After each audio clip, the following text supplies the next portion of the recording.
Atualmente, há rumores constantes de que a Rússia está se preparando para decretar uma mobilização. Com a iniciativa no conflito passando para a Ucrânia, há especulações de que a Rússia pode recorrer à carta da mobilização para mudar a situação atual. Hoje, vamos analisar esse assunto com mais detalhes. Vamos direto ao ponto. O Centro de Resposta à Desinformação, subordinado ao Comitê de Segurança Nacional e Defesa da Ucrânia, afirmou que o comando militar russo planeja usar as tropas mobilizadas para resolver o problema imediato de falta de pessoal e estabelecer uma nova direção operacional. Além disso, a Rússia está se preparando para mobilizar 500 mil pessoas para o outono. Parte delas será enviada para o combate nas 2 primeiras semanas para preencher as lacunas na linha de frente oriental, enquanto o restante receberá pelo menos 1 mês de treinamento para se preparar para a possibilidade de abertura de uma nova frente. Esse é o plano da Federação Russa. O exército ucraniano acredita que uma grande mobilização russa e a abertura de uma nova frente acontecerão em breve, por isso está reforçando ainda mais as frentes norte e nordeste da Ucrânia. Até o momento, a Rússia não anunciou oficialmente nova mobilização em larga escala, principalmente devido à opinião pública. Na mobilização parcial anterior, muitos jovens russos fugiram para o exterior e houve confusão em várias regiões. O governo russo estava bem ciente dessas consequências negativas e, por isso, sentiu um grande peso em adotar o mesmo método novamente. Assim, ao invés de uma mobilização forçada e pública, aumentou significativamente os bônus para o recrutamento de soldados contratados ou atribuiu cotas de recrutamento aos governos locais para garantir as tropas necessárias. Também utilizou métodos como aumentar o número de recrutas que desejam se tornar soldados contratados entre os conscritos existentes ou reforçar gradualmente a reserva militar. Dessa forma, a estratégia tem sido garantir o número necessário de soldados enquanto minimiza o impacto social. O ambiente de guerra mudou bastante desde então, com o exército ucraniano ampliando o uso de drones de longo alcance e forças não tripuladas, aumentam os ataques às linhas de suprimento e à retaguarda russa. Agora, não só a linha de frente, mas também bases, instalações logísticas e depósitos de combustível russos são alvos, causando mais perdas de pessoal e equipamentos. Avalia-se que só com novos recrutas está difícil manter o poder militar atual. Alguns especialistas militares acreditam que as perdas em combates e ataques já superam o número de novos recrutas. Se isso persistir, podem surgir lacunas de pessoal na linha de frente, dificultando ofensivas planejadas. Os Estados Unidos já avaliam que a Ucrânia assumiu a iniciativa no campo de batalha. Por isso, para a Rússia, está se tornando cada vez mais difícil sustentar uma guerra prolongada apenas com as tropas atuais. É por isso que começaram a surgir relatos de que a Rússia está considerando uma mobilização adicional de até 500 mil soldados para resolver esse problema. O exército ucraniano, por sua vez, continua ampliando o alcance de seus ataques de longo alcance com o uso de drones. Antes, os alvos eram bases militares, instalações de transporte e depósitos de munição, mas agora até a rede logística da Rússia é atacada. Desta vez, o alvo foi um grande centro de distribuição da Wildberries, maior empresa de comércio eletrônico do país. Foram atacados 2 locais: Kotovsk, na província de Tambov, que fica a cerca de 360 quilômetros da fronteira com a Ucrânia, e o centro logístico de Elektrostal, localizado a aproximadamente 50 quilômetros a leste de Moscou. Esse ataque resultou em pelo menos 8 mortes e mais de 80 pessoas ficaram feridas. A Ucrânia afirmou que esse ataque não teve como alvo instalações civis aleatórias. O presidente Zelensky disse que o centro de distribuição em questão estava sendo usado para armazenar e distribuir peças sancionadas necessárias para a fabricação de drones e equipamentos de navegação, apoiando assim o esforço de guerra da Rússia. Ele destacou que o ataque aéreo foi uma resposta aos repetidos ataques russos a cidades e infraestrutura civil na Ucrânia. É claro que as posições da Rússia e da Ucrânia sobre essas alegações são bastante divergentes. A Rússia criticou o ataque, dizendo que teve como alvo instalações civis, enquanto a Ucrânia explicou que atingiu um centro logístico utilizado para fins militares. No entanto, o ponto mais importante deste ataque é que a natureza do alvo mudou significativamente em relação aos anteriores. Wildberries é uma empresa que opera um vasto centro logístico e rede de entregas em toda a Rússia, sendo uma das principais plataformas de comércio eletrônico amplamente utilizada pela população no dia a dia. Quando instalações como essas são atacadas, aumenta a possibilidade de ocorrerem atrasos logísticos, problemas nas entregas e instabilidade na cadeia de suprimentos, fazendo com que os cidadãos comuns sintam diretamente os efeitos da guerra. De fato, há análises no Ocidente apontando que a Ucrânia está ampliando sua estratégia para pressionar não apenas instalações militares, mas também a rede logística, a fim de enfraquecer a capacidade de guerra de toda a sociedade russa.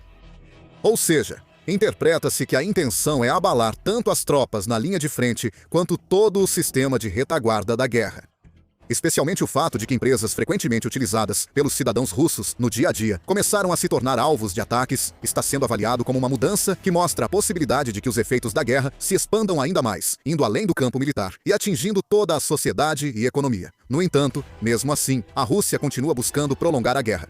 Dmitry Peskov, porta-voz do Kremlin, afirmou em uma coletiva de imprensa regular que a Rússia mantém a postura de resolver a guerra na Ucrânia por meio de negociações, mas, no momento, não há perspectiva de que as negociações sejam realizadas rapidamente. Ao mesmo tempo, o porta-voz Peskov afirmou que, embora a economia russa esteja enfrentando várias dificuldades recentemente, ele argumentou que não está em um nível de crise grave.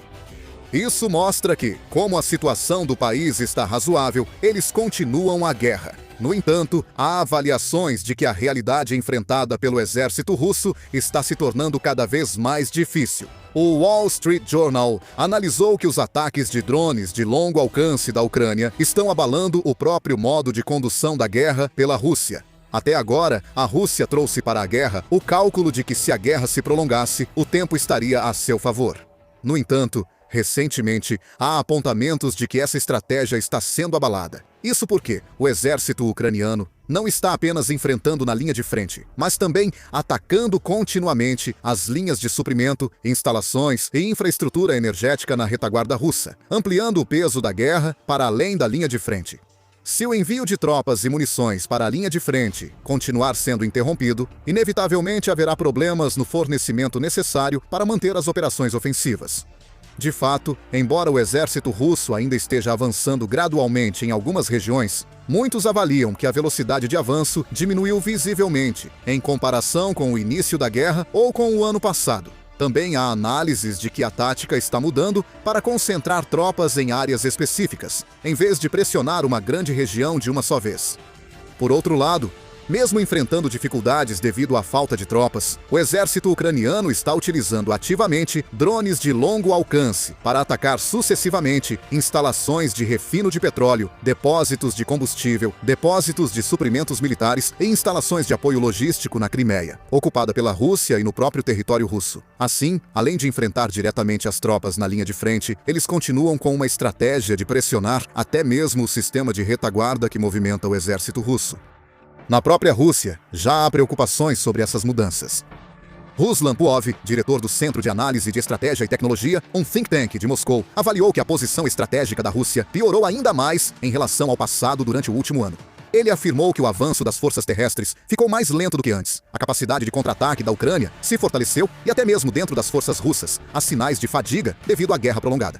Além disso, o fato de que países da União Europeia e outros países pró-Ocidente continuam ampliando o apoio à Ucrânia representa um grande fardo para a Rússia. Isso porque, quanto mais a Ucrânia obtém resultados significativos no campo de batalha, maior a probabilidade de o Ocidente considerar que seu apoio está realmente se convertendo em poder militar. Como o apoio inclui não apenas equipamentos militares e munições, mas também drones, sistemas de defesa aérea e diversas formas de cooperação na indústria de defesa, a Rússia se vê na situação de ter que observar o fortalecimento contínuo da capacidade de guerra do adversário com o passar do tempo. Se o fardo de tropas na linha de frente continuar aumentando e o apoio externo continuar crescendo, a pressão sentida pela Rússia inevitavelmente aumentará ainda mais. O que aconteceria se a Rússia anunciasse mobilização para superar a crise? Se a Rússia realmente anunciar uma mobilização em larga escala, é provável que ocorram mudanças significativas não apenas na linha de frente, mas também dentro da própria Rússia.